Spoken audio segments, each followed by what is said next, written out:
સંસદમાં આજથી 3 દિવસ માટેના એક વિશેષ સત્રનો આરંભ થઈ ચૂક્યો છે. ત્યારે સરકાર એક સાથે આઝાદ ભારતના ઇતિહાસના સૌથી મહત્વપૂર્ણ બિલ લઈને આવી છે, જેમાં મહિલા અનામતની સાથે નવા સીમાંકન માટેના બિલનો પણ સમાવેશ થાય છે. પરંતુ મુખ્ય વિપક્ષી પાર્ટી કોંગ્રેસ સહિત અન્ય રાજકીય પક્ષો અને દક્ષિણના રાજ્યો નવા સીમાંકન જેનું બિલ છે તેનો વિરોધ કરી રહ્યા છે. તો આજે આપણે આ વિડીયોમાં જાણીશું કે કેમ દક્ષિણના રાજ્યો નવા સીમાંકનનો વિરોધ કરી રહ્યા છે. નમસ્કાર, જમાવટ સાથે હું છું પાર્થ.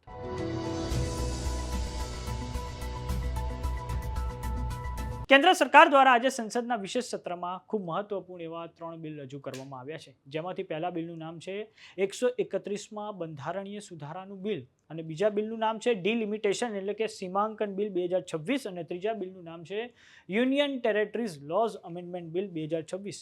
બંધારણીય સુધારો અને ડિલિમિટેશન માટેનું બિલ કાયદા મંત્રી અર્જુન રામ મેઘવાલ દ્વારા રજૂ કરવામાં આવ્યું છે, જ્યારે યુનિયન ટેરેટરીઝ લો અમેન્ડમેન્ટ બિલ 2026 કેન્દ્રીય ગૃહમંત્રી અમિત શાહ દ્વારા રજૂ કરવામાં આવ્યું છે. હવે આ ત્રણેય બિલ પર કાલે શુક્રવારના દિવસે મતદાન થશે અને લોકસભામાં 12 કલાક આ બિલ પર ચર્ચા હાથ ધરવામાં આવશે.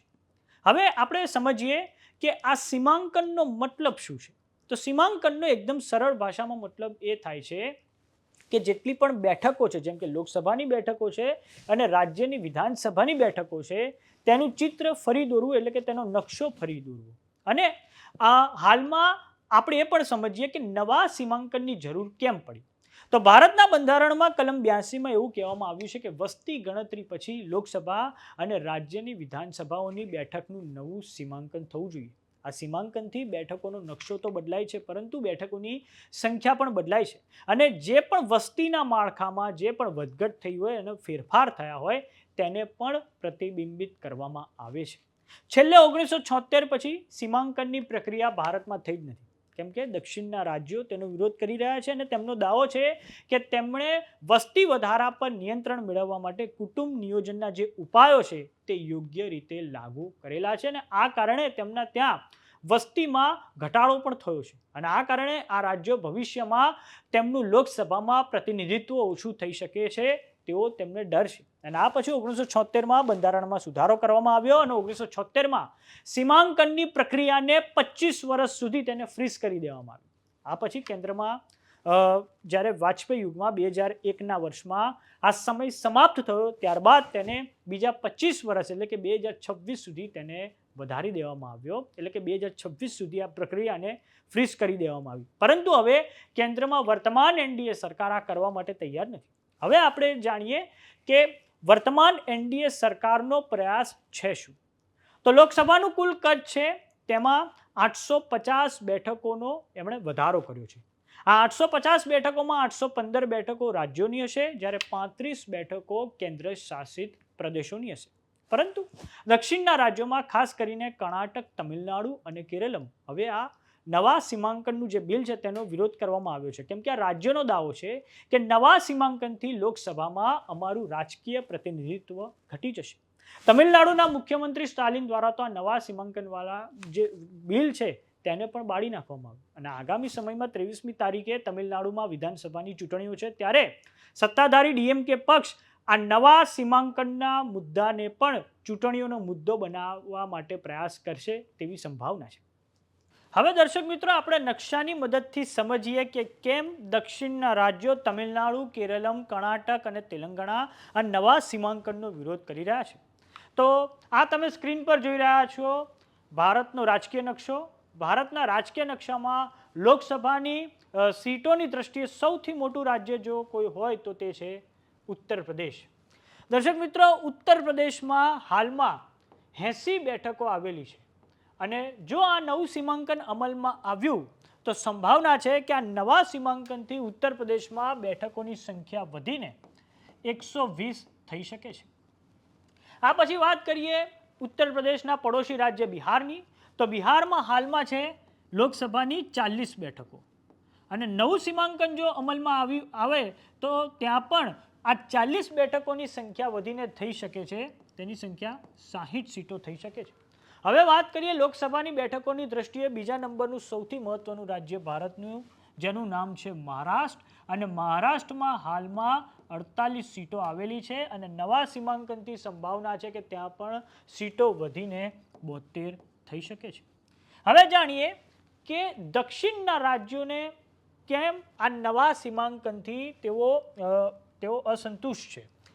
તો દક્ષિણમાં આવે છે તેલંગાણા, આંધ્રપ્રદેશ, આ પછી આવે છે તમિલનાડુ, કેરળનું નામ બદલીને થઈ ગયું છે કેરલમ, અને આવે છે આ કર્ણાટક. તમિલનાડુમાં હાલમાં લોકસભાની સીટોની સંખ્યા છે 39, અને જો નવું સીમાંકન અમલમાં આવ્યું તો ત્યાં સીટો વધીને થઈ શકે છે 59.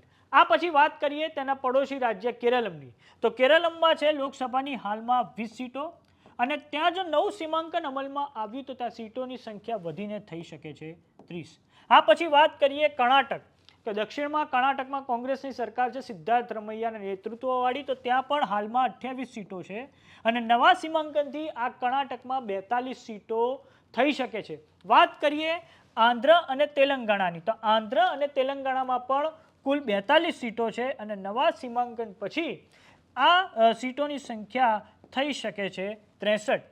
હવે દક્ષિણના રાજ્યો એટલે વિરોધ કરી રહ્યા છે કેમ કે તેમનો દાવો છે કે 1970 પછી જેટલા પણ કુટુંબ નિયોજન માટેના જેટલા પણ પ્રોગ્રામ હતા તેનું ઇમ્પ્લિમેન્ટેશન તેમણે પ્રોપર રીતે કરેલું છે, અને આ કારણે દક્ષિણના રાજ્યોમાં વસ્તી વધારો એ નિયંત્રણમાં છે. અને હવે તેમને ડર છે કે જો આ નવું સીમાંકન અમલમાં આવે છે તો ઉત્તર ભારતના જે રાજ્યો છે તેની તુલનામાં આ દક્ષિણના રાજ્યોનું લોકસભામાં રાજકીય પ્રતિનિધિત્વ ઘટી શકે, અને આ માટે દક્ષિણના રાજ્યો એ પણ દાવો કરી રહ્યા છે કે ઉત્તર ભારતના જે રાજ્યો છે, ખાસ કરીને ઉત્તર પ્રદેશ, બિહાર, ઝારખંડ છે, પશ્ચિમ બંગાળ છે, છત્તીસગઢ છે, આ પછી વાત